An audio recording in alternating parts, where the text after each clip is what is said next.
Hey there. Today we float into uncharted territory. Yeah, it's really hard to Look back and look at the people in the 30s and say, look how terribly evil they were. Look how they responded. Because we're products of our own times and our own civilizations. But that's exactly what we're gonna do, if only to try and understand the actions or inactions of the Canadian government in light of the Jews in the 1930s. Germany wants to get rid of the Jews because they're undesirable. Why would Canada want them? Wait, what was that? Sorry, we're getting ahead of ourselves. No. I want to hear that again. Germany wants to get rid of the Jews because they're undesirable. Why would Canada want them? That's Frederick Blair, our country's infamous immigration minister from the 1930s. He also believed that The Jews should learn how to live with their fellow German citizens and that they wouldn't be in this mess in the first place. The mess was that Hitler hated Jews for simply being Jewish. Though these arguments are particularly anti-Semitic, it's really about saying that it's like, well, we want the type of people who will help us.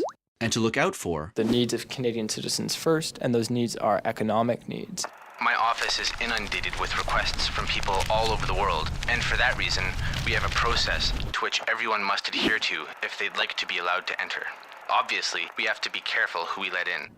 Like the devastation after the First World War and the Great Depression is really, like you can see how it'd be really easy to get in the mindset where there's Canadian citizens and then there's outsiders, and we have jobs for Canadians, and outsiders are trying to take them away from us. That's why Blair's making some of these policy decisions. that target the Jews. So he's anti-Semitic, but the excuse is that Blair had a job to do?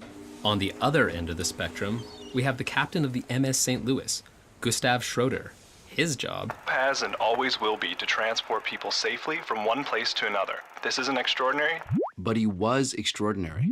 He wasn't Jewish, he had no stakes in the fate of his Jewish passengers, but he cared. He knew that the Nuremberg laws instituted in 1935 waged war on all German Jews. Their Reich citizenship was revoked. They were no longer allowed to marry outside of their religion. I mean, he's trying to like help these people, and you know what's going to happen to these people. Also, it's interesting what an outlier, I guess, Captain Schroeder would have been. But Blair ignores his pleas and sticks to his policy. I'd like to note that none of the M.S. St. Louis passengers have gone through the proper measures. They are free to apply. If they have family here, and they can prove to us that they won't be a strain on our economy, they can apply for an order in council, and my department will review their case. But this didn't make sense because the passengers were Being politically persecuted, so it's kind of hard to fit them into this queue. But Blair wasn't having it. We can't just play favorites in this case.